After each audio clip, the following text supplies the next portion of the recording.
London. This is Maryum, Sharif, and welcome back to Star Moguls podcast. Been away for the summer, but I hope you had a wonderful time. This month is Gynaecological Cancer Awareness Month, and I have an amazing woman who has shown strength and resilience through her journey.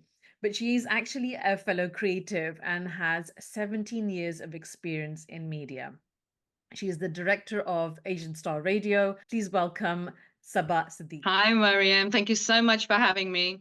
You're welcome. Absolutely privileged to have you. And yesterday was the first day I actually went to the studio, and I've never been there. It's based in Slough in Berkshire, and I'm from Berkshire, and I had never been. So can I just applaud you for an amazing event that you put on yesterday for Thank small you. businesses? It was a great networking event. I loved it. Yeah, it was so lovely to have you, and I'm so glad you were able to come and see the studios and have a look around as well. And yeah, we've been based in Berkshire, and we've been on air now for the last 17 years. Mm. We serve the whole of Slough, Windsor, Maidenhead, Heathrow, and beyond. But you know, with the way technology is now developed, we're available on DAB Plus across London. But we've also got our own mobile app, and you know, I think that's the beauty of kind of like how technology has grown and developed in the creative industries. It has given us the ability to be able to connect with our audiences on far greater platforms in far greater ways. And even, you know, 5 years ago, podcasts like this, you know, these weren't even that popular. But I think COVID changed that quite a lot because people were looking for that creativity and they were looking for things to do and get involved in. Yeah, I love creativity plus technology. I'm a IT teacher in my former life, and then went into fashion and now podcasting for the last.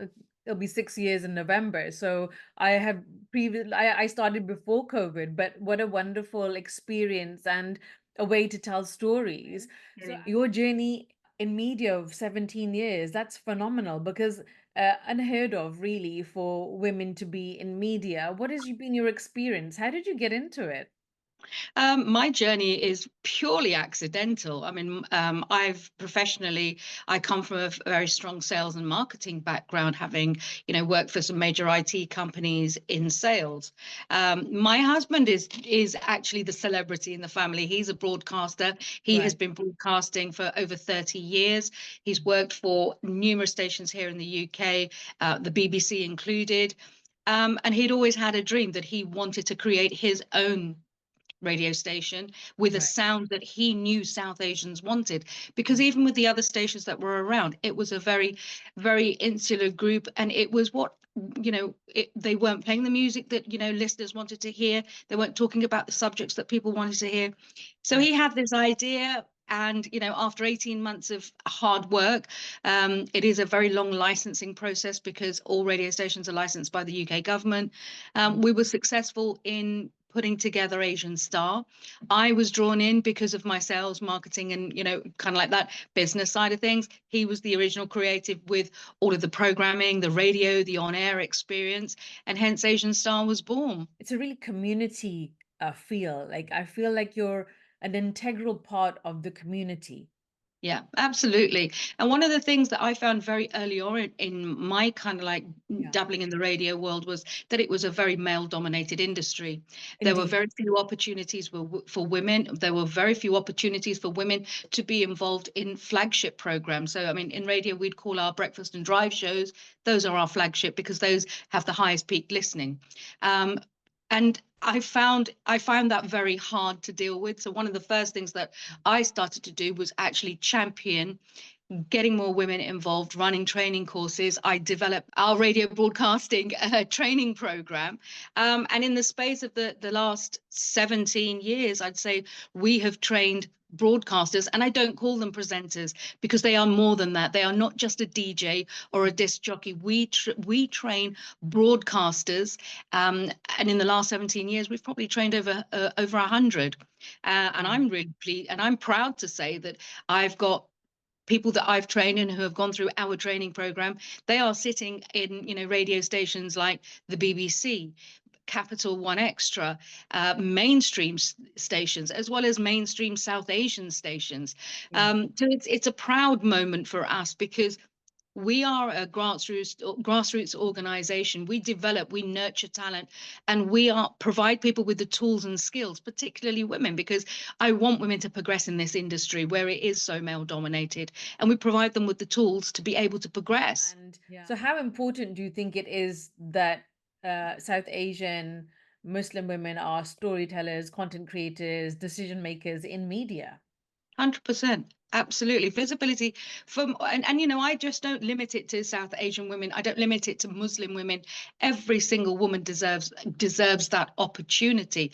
It is about, when you come to the creative industries, it's also about talent. You have to have that spark, and you have that bit of talent within you to be able to succeed.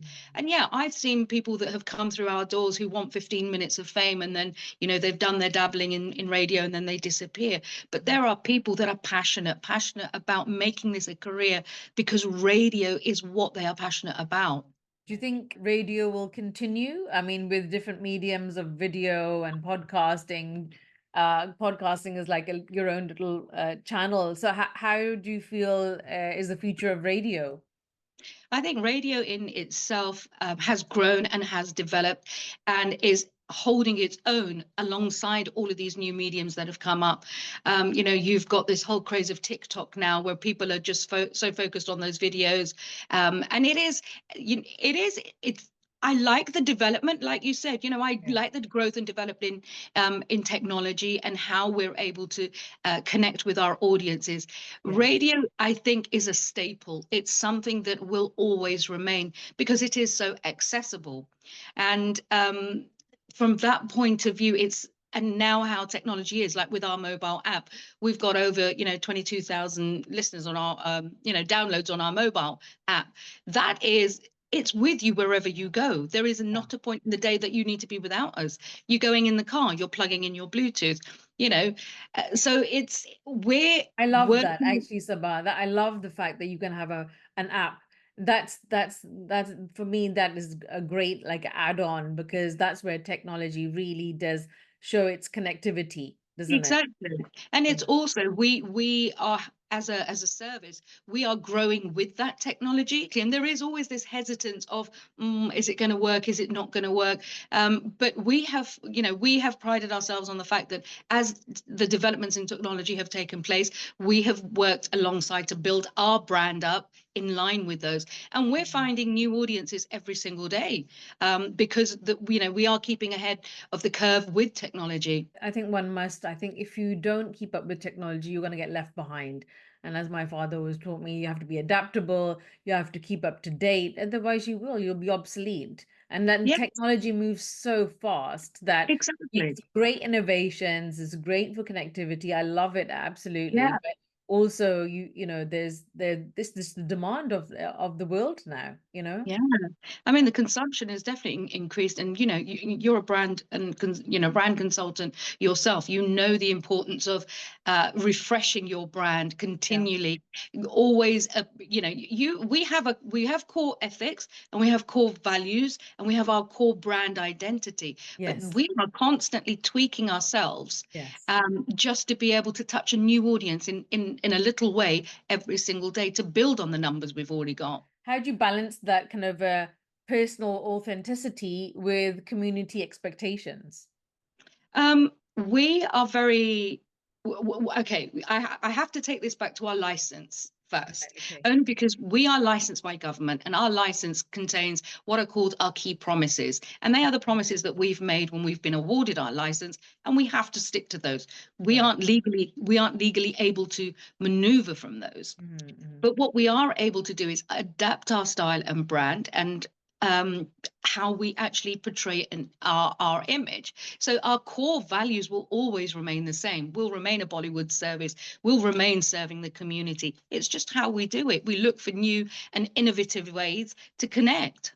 Tell us some stories about, like, maybe in the beginning with some of the challenges that you've had, or some of the highlights, like what really sticks out. What are those moments where you think, oh gosh, that was such a great moment, we did such a great Yeah. project, something that you've done in radio where you've like, this has really impacted so many, and on also a personal level. It's all personal because Oh, when I mean, you're an entrepreneur. You run your own business. You know every single day you are burning the midnight oil because you want it to be a success. And yeah. yes, it pays the bills, but there is also that drive for personal growth, development, and achievement. So everything always ends up being personal, even though you don't intend it to You- be. They say the first 3 years in a business are the hardest, and if you can get past them, you're going to be okay. And Yeah. I would say that, yeah, they were the toughest. They were the sleepless nights. Is this going to work? Is anybody ever going to advertise with us? Are we going to be able to build a business from this? Are we able to develop clients? It was the self-doubt, the imposter syndrome, Mm. all of that, those first 3 or 4 years. And then you kind of like the trajectory kind of like balances and settles out. You really do come into your own. And then there are points when the doubt kicks in. You don't believe in yourself. You don't believe in what you're doing. And you've just got to move past that. I think the highlights for us is we are, as you've said a couple of times, we are really community focused and really Yes. community based.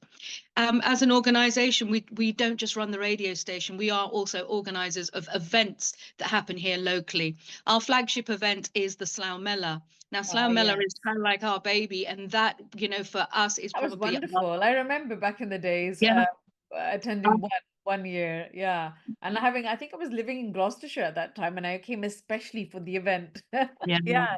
Some great acts, and those millers were like phenomenal, actually. Absolutely. And it was like, a huge music lineup. We fly in artists from Pakistan, India, Canada. And it reminds you of home. It gives you that feeling of home. But we bring it with a UK twist because we want it to be multi-generational. We want, our grandparents, parents, children to come together to enjoy a really good day out. And it's a really good family atmosphere. And for us, I mean, I'd have to say that, radio aside, that's probably our biggest achievement. I mean, at its height, it was attracting around 30,000 visitors during the course of the day. It was phenomenal. I mean, we've had, like artists from all over the globe fly Wow. in, but we also really pride ourselves on the fact that we nurture and support local acts and local talent who Mm. have then gone on to become kind of like, the stars of the future. I mean, I remember one of the first Mellors we did. We had doing probably one of the earlier slots in the day, which aren't the most popular ones because everyone wants to go on last and everyone wants to be where the biggest crowd is there. We've had people like Jay Sean, and these guys have gone on to enjoy international Yeah, success. So absolutely. for us, you ask if, what's been the highs. The highs have been, and that is with radio, with events, and with everything that we've done, is that we've been able to be a platform to support other people's aspirations, other people's dreams and careers. I love that. It's like you're really kind of mentoring these Yeah, young people or young talent, yeah, and then, and letting them flourish and off they go. That's absolutely. amazing. Yeah, And I can't complain because through all of this, I've also got to meet Salman Khan, Amitabh Bachchan, Who's John been your favorite? Abraham. Who's been your favorite, Sbba? Oh, do you know what? Salman Khan was a gentleman. Oh, He was he really? was he was such a gentleman. Yeah. He was very, very kind, very warm. There have been some artists where you build up this huge picture of what you see Yes. on the big screen, and then they actually come into the studio and they are complete opposite. We've Oh, had a wow. few of those as well, but I'm not gonna No, you name can't. any No, no. names. That wouldn't Don't be shatter fair. the illusion for the rest of us. Exactly. That's the great highlights. But what about like those times where you are challenged, and how did you get through that? The one thing as an entrepreneur you always have to do is believe in yourself. Yes. Your gut will never be wrong. You didn't get into this. You didn't make all the sacrifices to start this path if there wasn't going to be something there at the end of it for you. Yes, there might be some failure along the way. Yes, things may not go to plan, but life doesn't go to plan. And I think it's acknowledging and accepting that, Mm. but also don't lose sight of what your dream was, what that ultimate goal was. How you get to it, that will change because it isn't all on you. You are having to do this in partnership with other people. You're having to do it in partnership with, other people being involved and relying on possibly their services.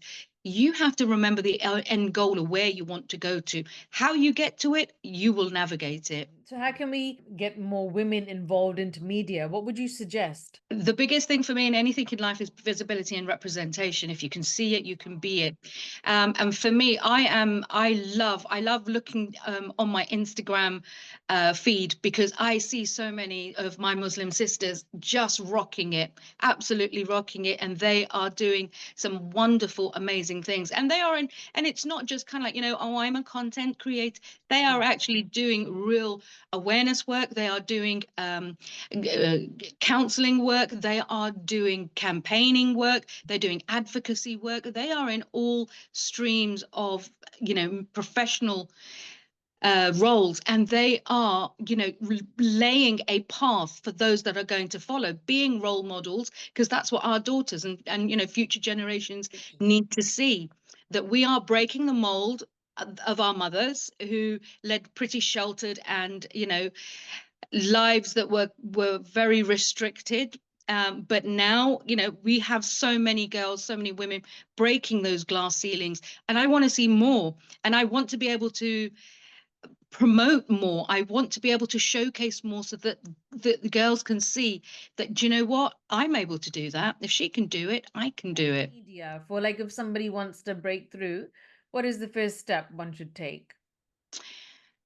It really depends. It's very different from field to field. I mean, TV, radio, these days, the one thing that I found, and it does irk me a little bit as well, is that a lot of the larger media companies, whether they're radio, TV, or even stuff that's happening online, they are picking people up that have built up a following on Instagram and TikTok. Get Yeah. yourself onto social media. Get Yes. yourself visible, get yourself known. And that is a great way to explore where your talents lie, explore where your strengths are, and explore what your audience likes from you, Yes. because that's also really important. Trying to creating content, or creating output for yourself doesn't work. Yeah. You want to create stuff that your audience wants to tap into, that they Right. want to feel, well, okay, I want to watch Maryum because she makes me laugh, or I want to watch Maryum because I know I'm going to get the best style tips. Mm. You've got to identify who is your audience going to be, because Yeah. without that, you're just going to be creating content for who? It'll be for Yeah. yourself, really. Yeah, absolutely. So I think that kind of, like, you need to research your audience, you need to know who Yeah. you want to target, you need to be quite savvy about that, and then you need to focus on it and stick to it.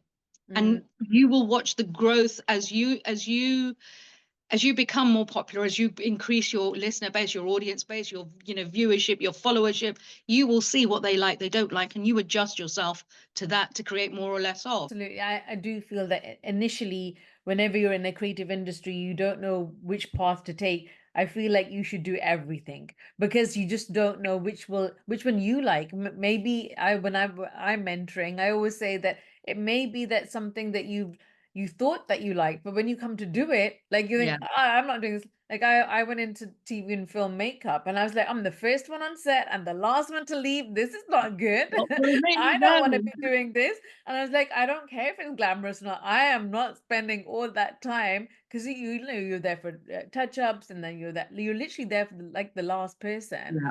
It's like, this is exhausting. I don't want to be doing this. And Yeah, so yeah, I went more corporates and like award ceremonies, and that was very great because I had a great event at the end. exactly. But It's it's also up about, to yes, it's up to you, your yeah. personality, and what you like, what It's you yeah, and it's about your own personal growth as well, and yes, learning about yourself. learning that you And to must be understand yourself. Yeah, exactly. And to be honest, I have only very recently come in front of the mic. So Asian Star has been running for the last 17 years. Yes. For the last 15, I've spent my life behind the mic, doing the production work, training people, mentoring, Mm. doing the music library, creating all of that. But in March of 2022, I was diagnosed with cancer. I was diagnosed with ovarian cancer, and it was a complete shock. It turned my world upside down. I have no history of cancer in the family. And if I knew then what I know now, I don't know if I could have got through it, because I traversed a really traumatic treatment path, and it got very dark in a lot of times. But Alhamdulillah, I am doing good now. I am doing very well, but it was a very difficult journey. That journey showed me a lot about myself. It showed me a lot of what I what other potentials that I had, because I had time to sit back, reflect, and think. But it also showed me the fragility of life. It Mm, showed me why had I spent so much time saying no to so many things. It showed me I should have been saying a yes a lot more. And yes. whether it turned out right or not, Allah Malik, right? But I should have at least gone for the opportunities that had been presented to me over the years. And it had never occurred to me to get in front of the mic because I was happy behind it. Yeah. But then cancer threw so much at me. It threw so much at me because I face a lot of health inequalities in getting diagnosed. It took me 6 months to actually get diagnosed. What were you Um, feeling at that time, Sbba? What were you it feeling? was there wasn't anything specific, and I think that was probably the most confusing part of it. I Yeah. was feeling generally unwell, really lethargic, Mm. very fatigued all the time, just no energy. But I was putting on weight. I was piling on the pounds. I'd put on a lot Oh. of weight, Mm, and it was predominantly around my tummy. mm. And again, I was back and forth with my GP for near enough 6 months, and it was only until I had a routine appointment with my dermatologist, because Yeah. up until this point, I hadn't been seen by my GP. It was just online consultations or telephone calls. And it was probably that, I think, COVID times, isn't it? That We were was it, just literally we're out just of coming out COVID. of okay, we're coming Yeah, out of COVID. we were Okay. just out of COVID. So yeah, I had a routine appointment with my dermatologist, and this was kind of like the first time a doctor had actually seen me in person. And she Right. said to me at the end of the consultation, she goes, "Have you had your tummy checked out?" And I said, "Yeah, I've been talking to my GP, and he Mm, says it's just menopause." And she goes, mm. "No, go and get it checked out. It's distended, meaning it's out of shape. It's not right." And that kind of like set off the alarm bells in my head and thinking, because up until now, I was believing what my GP was saying. Because Maryam, what it's like, us South Asians, the GP is, he's revered. Yes. They know Yeah. everything. They're the experts. Yeah. And I just went with that. As soon as I left her, I got on the phone and I was insistent I want an in-person appointment. I managed to get one in a week's time. And I was then again insistent, you need to do some tests, you need to do something. And it was all me proactively pushing them. I need this, I need this. Yes. So they finally agreed to do some blood tests. Were you in pain, Sbba?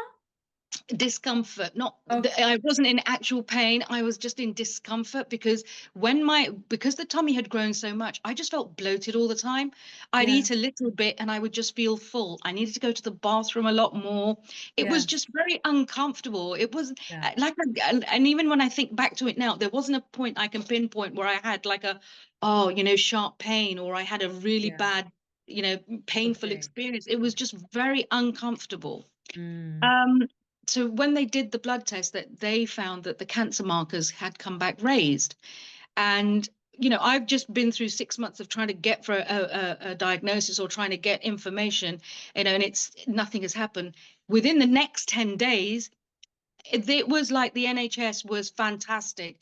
I had blood tests, CT scan, an internal scan, MRI scan, and within 10 days, I was given a diagnosis that they suspected ovarian cancer, late stage ovarian cancer. Mm. That was a complete and utter shock to me, because even at that point, when I was sat in front of the doctor and she was telling me, her mouth was moving, but I couldn't hear anything. You look Because at the the minute she words. said Yeah. the word cancer, it was Cancer. like, well, no. Because even up until this point, I had thought, okay, it could be endometriosis, it could be polycystic ovary, it could be something gynae related, but Yeah. never cancer. Have you had any issues and with anything before? Like, some people have like heavy periods when they're young, or they've gone through menopause, or they've gone through some changes. I was perimenopausal when all of Oh, this was kind of like yes. going on. So there was a lot of overlay and overlap on kind of like the symptoms. But my monthlies had stopped for quite a while. But before stopping, and this was probably about 6 months before this diagnosis, they were extremely heavy. So there was lots of layers to all of this. Yes. And I guess that only you know your own body and you Absolutely. can feel the difference. And sometimes I think this is where your GP needs to be really firmly told, no, there's something wrong and you need to investigate. This is it. And this is one of the Mm. things that I have learned through this journey is that you have the right that if you feel that your clinician isn't giving you the treatment that you think you need, Mm. ask for a second opinion. Get a second opinion. Yeah. You are entitled to that as a So patient. the time where the doctor, you've had the appointment with the doctor, and now the doctor is telling you that now you're diagnosed with ovarian cancer, late Yeah. stage. And I was in disbelief, and even how she delivered it was just so, it was no empathy, no emotion, just so clinical. It was horrible, How could you absolutely deliver horrible. that type of news to anyone and not be sensitive? Um, yeah, how can you? How But can you, it's right? not, it's a common story. Speaking to so Um, many patients on my journey, it's not something that's uncommon. I mean, literally the delivery of my diagnosis was 30 seconds. She said to me, oh, so do you know why you're here? And before I even answered, she said, right, well, I'm just looking at your notes here. And she was tapping away on the computer. And she goes, it looks like that, there is a mass on the ovaries. We suspect ovarian cancer. Now, this is your cancer nurse. Here are some booklets, and she's going to take you to the next room and she'll explain everything. That was my diagnosis. oh my gosh. That was awful. It was awful. And even when I talked to the cancer nurse, and she was absolutely amazing because she did go into more detail. She explained, Mm. and she gave me her number. And my husband was with me. We left and we went sat in the car. And he was about to drive, and I said, don't drive, I just want to sit here. And for like 10, 15 minutes we just Yeah. sat there, didn't talk, didn't say a word. And I hadn't cried at this point. I hadn't Mm. cried, and So you're I in shock, aren't you? You went with I hadn't your mind is processed, in shock. Yeah. I hadn't processed anything. And then the thought came into my head, how am I going to tell my children? Um, And I mean, my children are older, mashallah. So, yes. they're not, that was a blessing from God that they Yeah. weren't small, that I'd have to Yeah. explain it to them. But your children are your children. It doesn't matter, that kind of thing. That's the first instinct that you have. And that's when I just burst into tears. And like, I cried, he cried, we sat there Yeah. for another half an hour, and then we just drove home. And that was the day my world was turned upside down. Yeah. I then, had to start treatment, and it was a very difficult So journey. did They they had given tell me, you exactly what your treatment was going to be and yeah. how long it would I take? mean, I have two teams. So I had my oncology team, and they're based here in Slough, and my Mm. surgical team, and they are based at Hammersmith Hospital. Both absolutely fantastic. I could not, God bless me with the best oncologist and best surgeon I could have asked for. They're both leading in their field, and they are amazing. Both women, absolutely amazing. And they Wow. were very hands-on in their approach towards me, very getting me to be involved in my own care, to Yes. be able to advocate for myself, and they encouraged that. They had offered me the option of chemo first or surgery first. Mhm. My logical brain said, I just want the cancer out. We'll deal with whatever is left after Yeah. surgery. So we had planned, surgery had been planned for April of 2022, which was literally about 4 or 5 weeks after I was diagnosed. Right. Okay. Sadly, I got bumped because it was a far more important case, so my surgery was delayed. Mm. I had surgery, my first surgery, and it failed. Because what happened is when the surgeons opened up, they found that the cancer had spread quite far. It had spread to my bowel as well. And if they had continued surgery, it would have compromised the quality of my life, because I probably would have needed a stoma bag. And Right. that was the one thing I had said to my surgeon from the start: don't give me a stoma, don't give me a stoma, not even a temporary one. Please, please, Yeah. don't give me. And she said, so they took the decision, they didn't do anything. They just removed the fluid that had built up on the stomach, and that was about 2 liters, and they closed back up. That for me was just absolutely traumatic, because you build yourself up for surgery. It's huge. The surgery was going Yeah. to be very big. I knew that to start off with. But then, I mean, I have, my scar is from chest to pelvic, and it's 48 stitches. So to wake up the next morning with this scar, and to find out nothing has happened, they've done nothing, it was too much for my brain to actually Yeah. cope with. And I kind of, Psychologically. yeah, Mm. I kind of like shut down. So I just wanted to go home. Came home. I had to spend 6 to 8 weeks recovering from a surgery that did nothing, to then start chemo. I did 4 rounds of chemo, so that's 12 weeks, and it bashed me. It bashed my body. It broke my body. I developed every side effect that chemo could chuck at you. I'm still suffering from some of the side effects. It gave me what's called neuropathy, where you Right. lose the feeling, you develop numbness in your hands and feet. Oh, right. Alhamdulillah. Yeah, Alhamdulillah, my hands are a lot better, but I still have it in my legs and my feet. Right. And I'm still being treated for it and getting Could tests and can you cure something like that without chemo? what the Ovarian. cancer, Yeah. not to the stage where mine had reached. Right. Had I Okay. been diagnosed, this How is does another one thing that diagnose that though earlier? I mean, like when you have no signs of it, it's a silent killer. How would you know that? I mean, do you go for what would be like the practical step then? How does one prevent that? Do they go for a regular checkup? sadly, for ovarian cancer, there is no screening process. Yeah. So it is incumbent on every woman to be aware. We need more cancer awareness, Because ovarian you can cancer go for awareness. a Yeah, mammogram, can't you, for your breast? you go from But exactly, but and you can go nothing for for ovarian then. no, and you can go for a cervical smear for cervical Yes. cancer. And this was the stupid thing that I'd been really good with all of my tests. I'd Yeah. go for my mammogram, I'd go for my cervical smear. Mhm. Every time that letter would come, I'd be focused to get it done because I wanted to be on top of these things. Yeah. But it wasn't until I was diagnosed that I realized or understood that a cervical smear picks up for nothing else.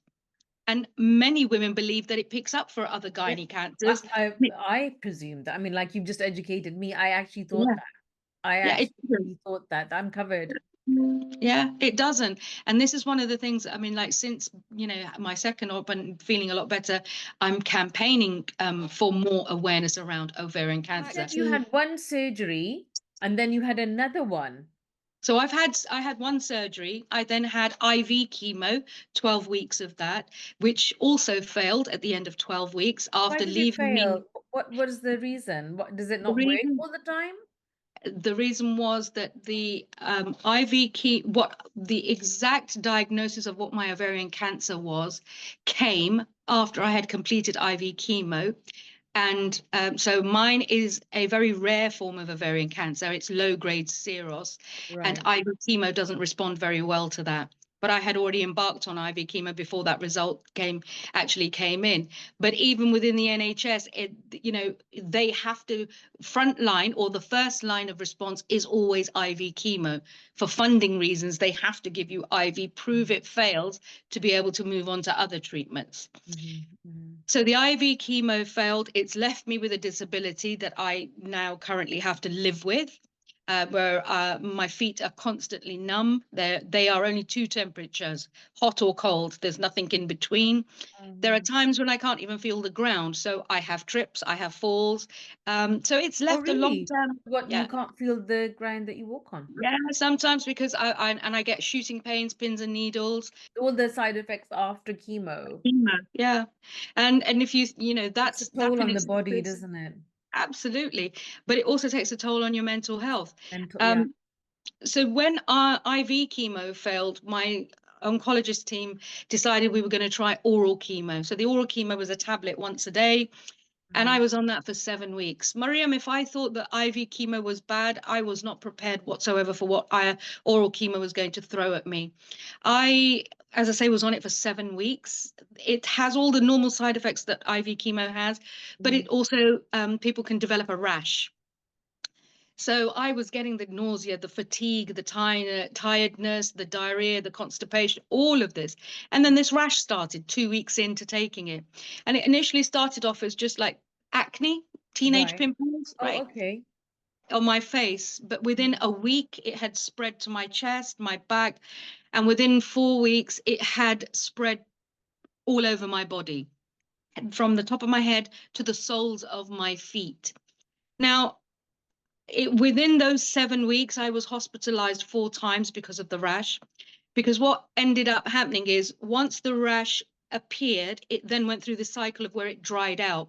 When it Mhm. dried out, my skin shed from head to toe. And I would stand up, there'd be a puddle of skin on the floor because I was shedding. The Oh, problem with that is that my body was trying to repair the skin, so it was drawing heat from internal organs mm, to repair it. But that meant that I was burning on the outside, but freezing on the inside. And right. so I would shiver and I would shake. This would be for 3, 4, 5 hours at a stretch. The And it would first time literally, that they gave you, so the first time you're hospitalized, could they not stop it and give you something else, or do you have to complete the course? it's not a completing of the course. The chemo was to shrink the tumors. Right. For my cancer, for my Yes. specific cancer, this was the only treatment. Oh, I There see. isn't that. So we There is tried nothing else. There's no we tried alternative. exactly. We tried the surgery. We've Right. tried the IV chemo. Oh, I This is see. the next line of defense. So it was this or pretty much nothing. Hospitalized, as I said, 4 times. I am literally shivering, shaking. I'm not eating, I'm not drinking, I'm losing all this weight. It would literally be that I would shiver and shake until I passed out because my body Oh just couldn't cope gosh. with it anymore.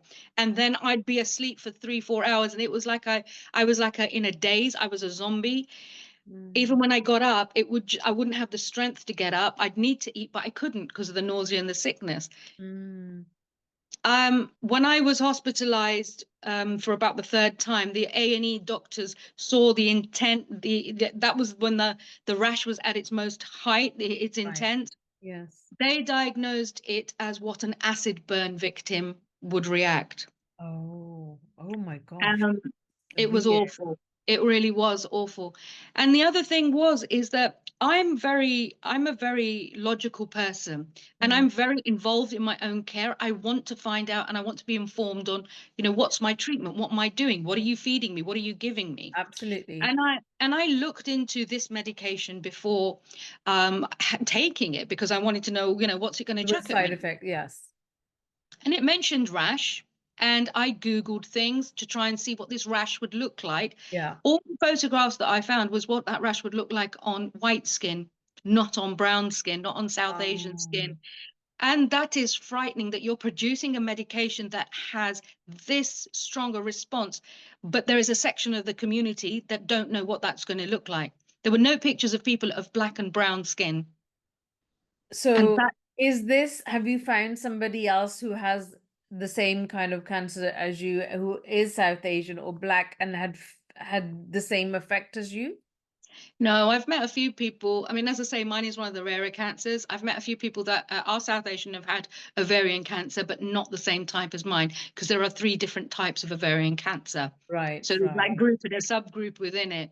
Yes. Um, so there was, I mean, I was literally, I felt like I had no help whatsoever on what to expect with this rash. Mm, Thankfully, after 7 weeks, Alhamdulillah, it had done enough to shrink the yes. tumor. But Maryam, I won't lie when I tell you, and I'm quite honest about this because I've shared my story with a number of charities to try and help other people. That moment, those 7 weeks of my life were the darkest because I was physically broken, but by then I was mentally broken. Right. And Mm, I can, with my hand on my heart, tell you that Alhamdulillah, there was only 2 things that got me through. Allah subhanahu wa ta'ala's mercy, because mm, he did not leave my side for a second throughout all of that time. I constantly felt the warmth and love of Allah. mm. I was, reciting Durood Sharif, I was reading Quran, I was doing my namaz, I was doing my zikr. That is what strengthened me. That Faith is what gets you through. 100%. That's what grounded me to Yeah. keep fighting. Keep And it was the going. love. Yeah. And it was the love that surrounded me.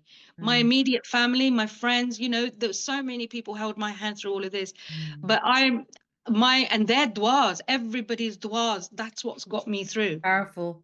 That, Powerful. absolutely. So we reached the end of 7 weeks, and then I said I've had enough. I'm coming off. Because I had mentally really reached some dark places to the Yeah. point where I wanted life to end. And, I don't say that lightly, because as somebody who's so strong in their faith, Yeah, even I couldn't absolutely. believe myself that I Mm, could be broken that much. But mm. when you're in that much physical pain, it really does impact you on a mental health front.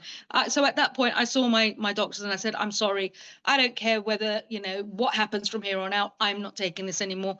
I can't, my body physically and mentally can't take this. So So I came. the 7 weeks that you took it and you were meant to take it, do they want you to continue afterwards? Yes. No, no, no. They wanted me to continue until they were at a position, because Okay, right, that it shrunk the tumors enough to make right, surgery possible. right, I right. took the decision. I don't care what stage I'm at.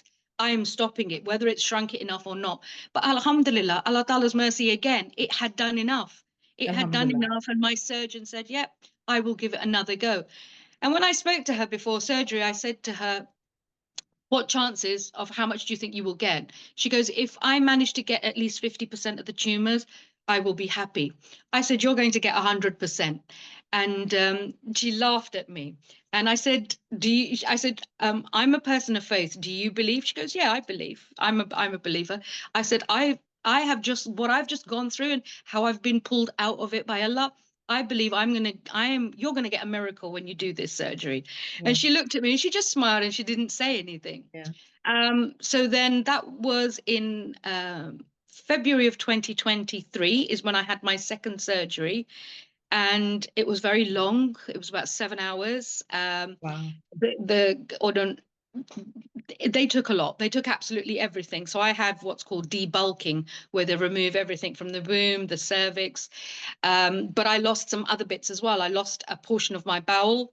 I lost my appendix, some of my duodenum. So it was quite huge surgery. But Alhamdulillah, Alhamdulillah, she managed to get 100%. So MashaAllah. yeah. And Success. yeah, Alhamdulillah. And she came to see me literally. So she's the lead surgeon at Hammersmith Hospital. This woman is, the top consultant there. They don't come onto the ward, right? So I'm just recovering the next morning, and I can hear footsteps. And she comes to the nurses station and she says, "Oh, where's my patient? I'd like to see Mrs. Siddique." Yeah. And they're worried because they're thinking, why is she here? There's something gone wrong. Why is she here? They don't come onto the ward. Right, right, Um, she came over to me. She came to my bed. She didn't say a word. She didn't say a word to me. She just came up to me. She right. gave me a hug. She gave me a kiss, and she said, "Thank you." And I said, "I should be thanking you." She goes, "No, thank you. You gave me a miracle yesterday." Oh. And I said, "I told you." I said, Yes, "My faith, sometimes you see, we think that doctors are everything and everything, but Allah is greater. Alhamdulillah." Yes. Then, वो कहते हैं वो तो सिर्फ वसीला है. Yes, yes, exactly, exactly. Oh my God, I'm welling up. I don't want to be crying. I don't want to do my makeup. I said, oh my God, yeah, yeah, But it is. Alhamdulillah, it was, that was the best Mm, news. And I am just so thankful and so grateful to Allah, His mercy, and all the love that's around me.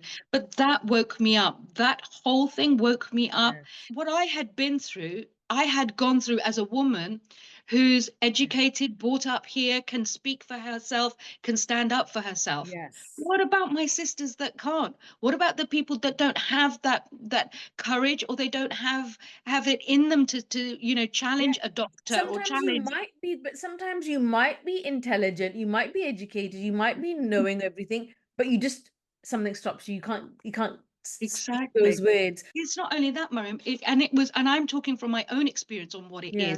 is the fact that treatment had bashed me so much that Mm, I wasn't physically able to advocate for myself.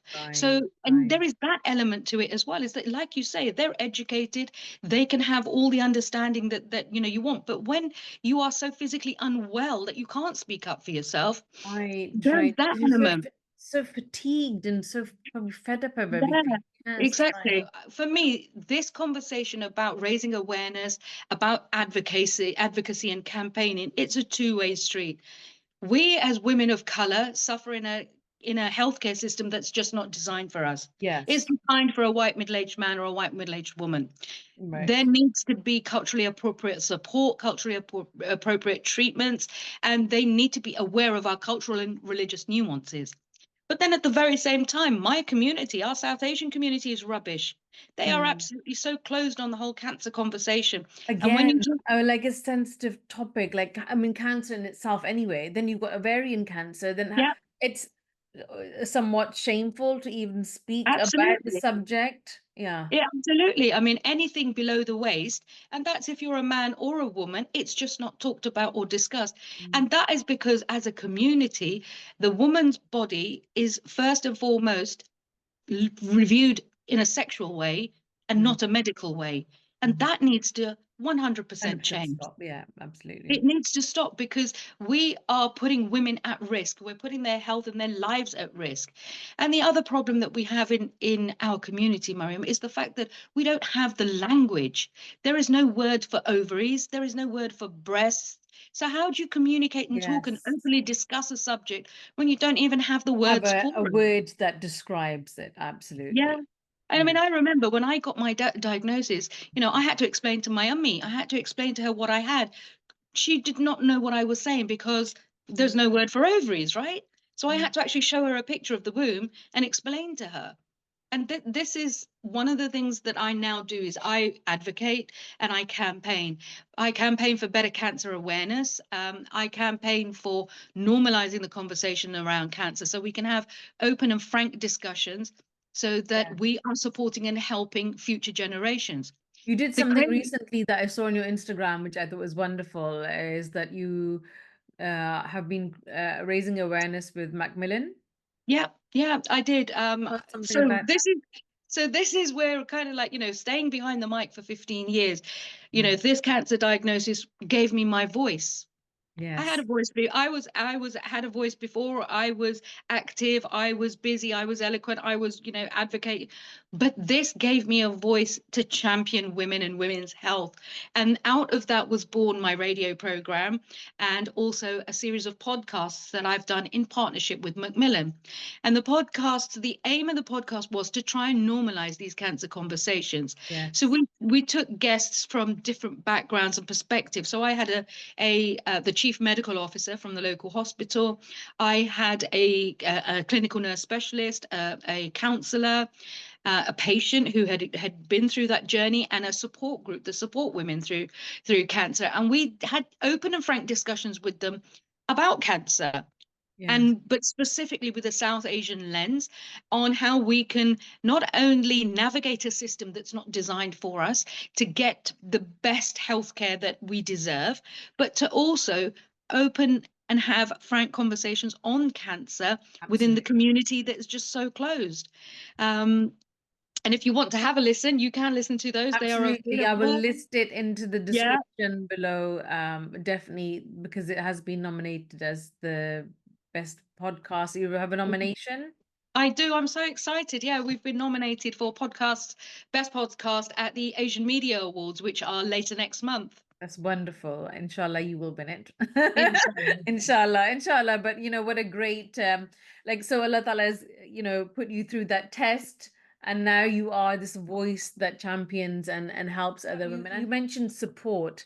Um, what else can, I do, we as women do to support women going through ovarian cancer? What is it that we need to do as our duty and part of this journey? You know what? First and foremost, they say knowledge is power. Empower yourself, get Mm. yourself educated, know and understand your body. We know our bodies the best. Be more aware of your body and the signs that it gives you. So, those headaches that have been going on for 2, 3 weeks, don't ignore them. Go and get them checked out. The pain that you've got in your pelvis, don't ignore them. Go and get it checked out. Check your breasts.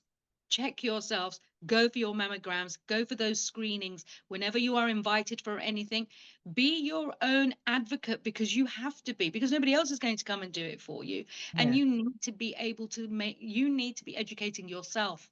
There are lots of resources, there are lots of websites that you can access.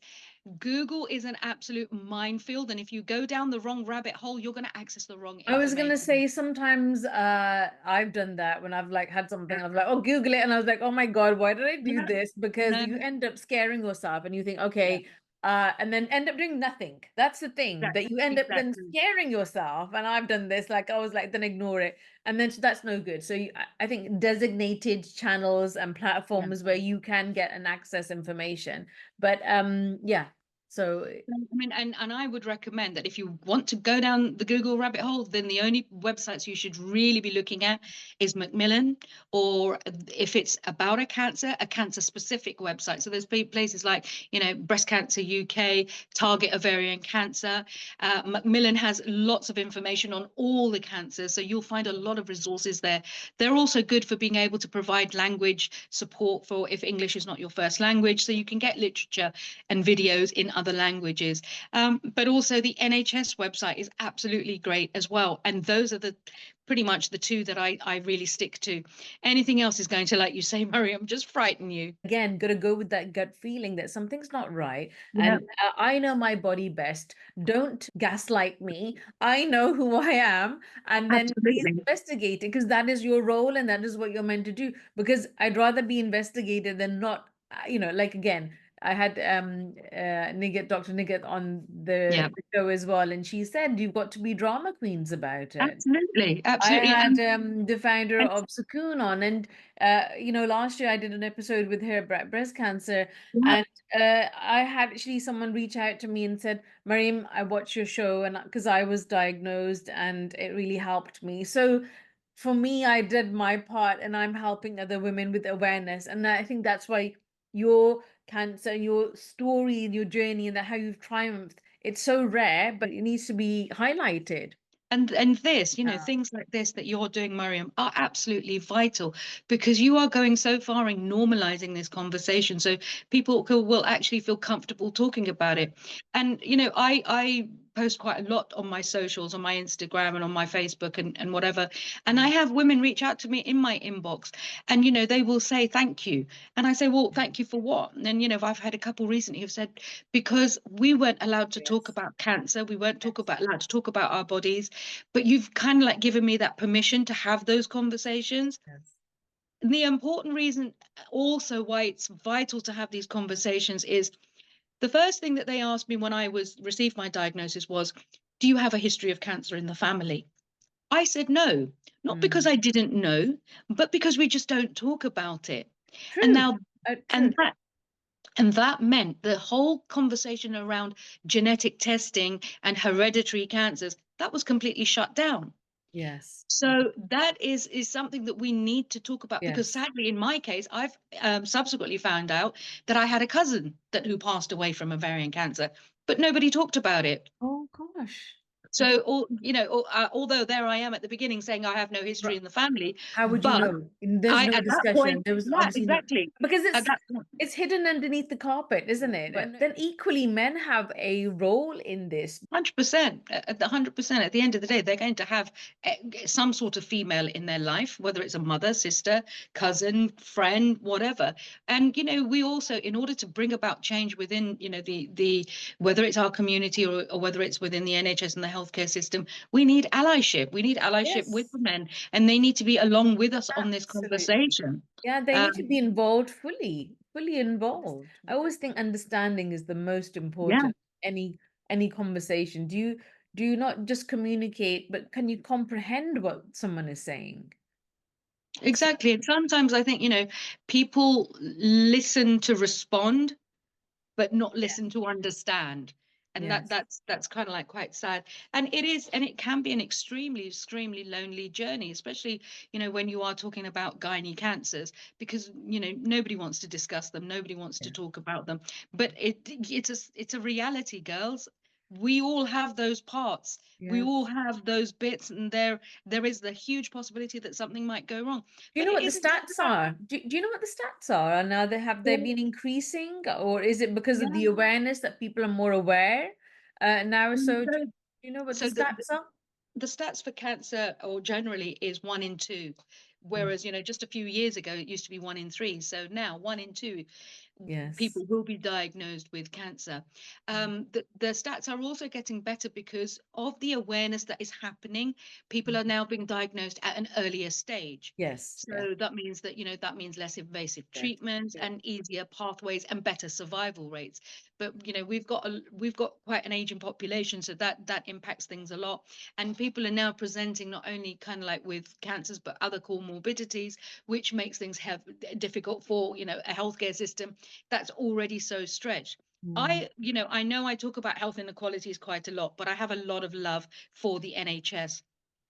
Not as a system, but as the people that work there. The people that Yes. work there are absolutely amazing. They go over and beyond.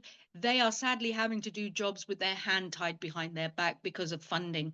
And Right. that is something that I campaign for with a couple of the charities that I work with, where we are pushing for more government funding beyond just sticky plasters to Mm. adequately fund the healthcare system in order to be able to provide the care that people deserve. Absolutely.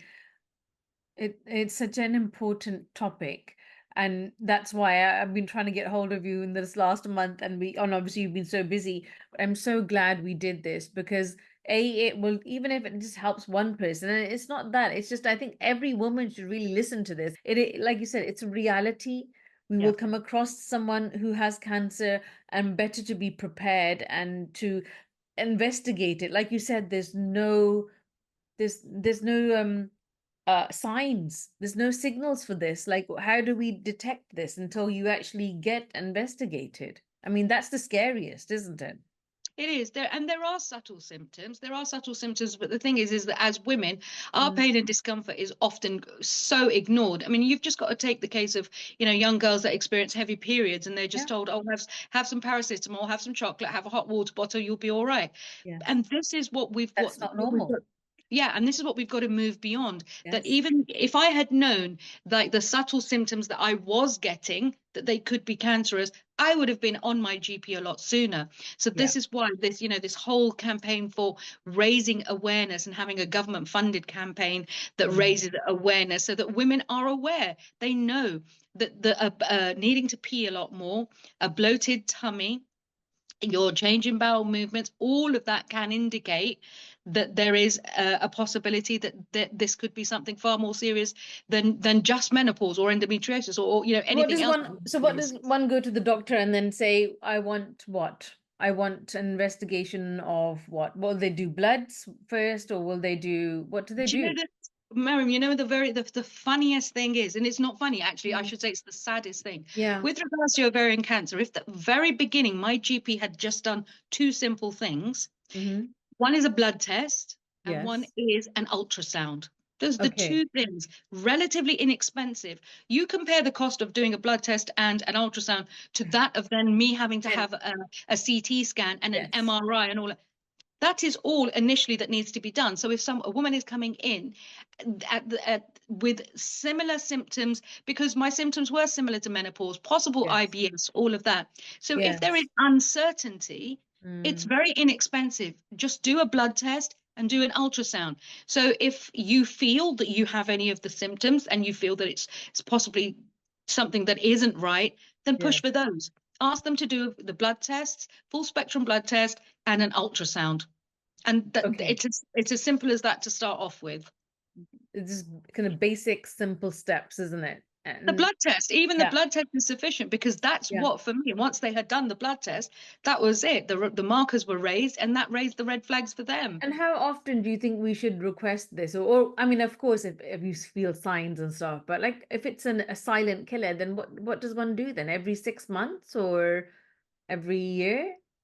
How I does don't think one? that the sad part is I don't think the NHS is able to cope with that. And I think, if people Oh, are going to do that, they're going to have to do that on a private basis. You could get right, those done as often right. as you like. There are lots of private companies that do these kind of like annual well women health checks where they'll do basic health checks that you can go and have. But I think the most important thing goes back to that knowing your normal, knowing what your baseline Yeah. is. And if anything shifts from that, then Mm. go to your GP and say, look, this is not right. What are you going to do? And if it's they still don't listen, ask for a second opinion. you Yeah. you have to approach it from that perspective. Something that you've learned about yourself that that you would want to share? This journey that I've had to go through has been life changing, but it's also been life affirming.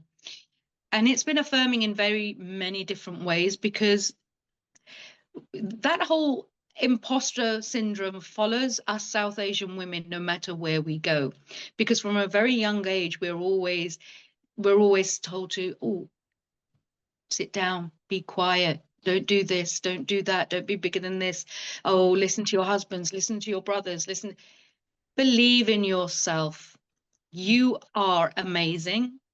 You have so much to offer this world. Your voice matters. Your Mhm. words matter. Don't be shy about sharing anything of your opinions and your thoughts. They may upset people, but that's a them problem, not a you problem. You be your authentic self, and don't let anybody else dim that light, because you don't know who else's light you're going to brighten with your light. Absolutely. I learned something that you have to be yourself so somebody can be their self. Because Yes. until you go into your greatness, it Yeah. may be that somebody else's destiny is tied to yours. And I Yeah. just thought that was so profound. And that's exactly what you've just said, that, you have to become you.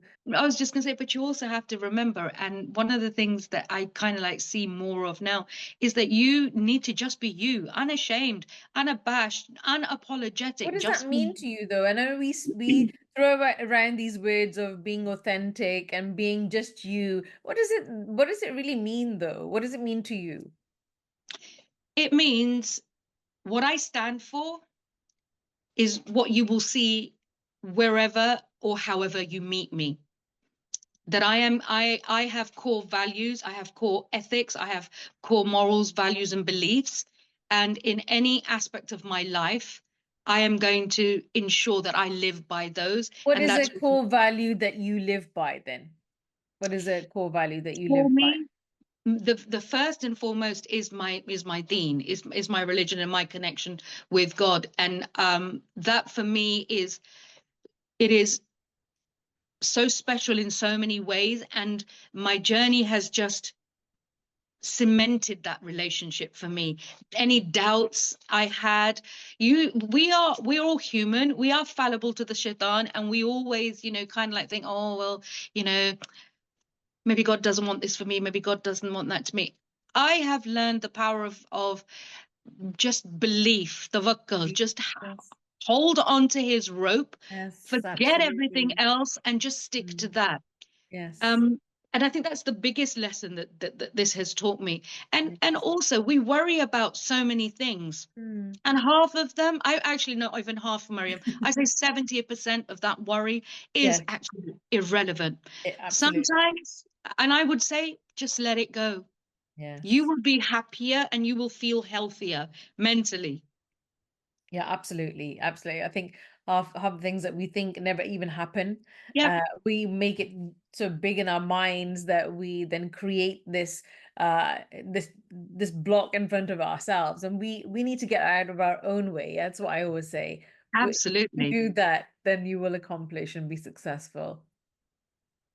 What are you going to be doing for the future regarding media and with your station? Yeah, we've got some future plans in the pipeline. It is really about extending our reach, and it's about extending our audiences. So we are constantly working on other ways and other platforms that we can broadcast from. With the shift in technology from FM now into DAB, we are widening our reach on other DABs to be available in other towns and cities. Right. With regards to the events, there are loads in the pipeline. We've got a couple of events coming up towards the end of the year, and then obviously we're hoping to have Slough back for August 2025. On a personal front, from my campaigning work, that's going to continue. I'm going to continue to raise a voice to champion women, to advocate for better healthcare, and to encourage them to be more self-aware, get themselves educated, and be able to facilitate that education. Now, whether that's through my social media, whether it's through interviews like this, it's just so that we talk about things And if it, like you say, Mariam, if it gives one person the idea, okay, I'm going to go and find out a little bit more, Yeah. then that's been worth it. Thank you so much for such a wonderful interview, and for all the great work, and just the strength that you show and the courage that you have to talk about it, to be this advocate for, and I would have never known, and I've learned so much from you today, and I hope that women especially, that watch this interview, that they learn, and they are now going to take steps and then just take more care of themselves, because we don't prioritize our health. You know, No, we don't. we And still put everyone on top, and then we think, oh, okay, now it's me. And then you're so depleted and deflated, then you think, oh, okay. And then it takes so much more effort and work to get you back up to like fill that cup again. And yeah, it shouldn't be. So I really want to thank you for creating this awareness.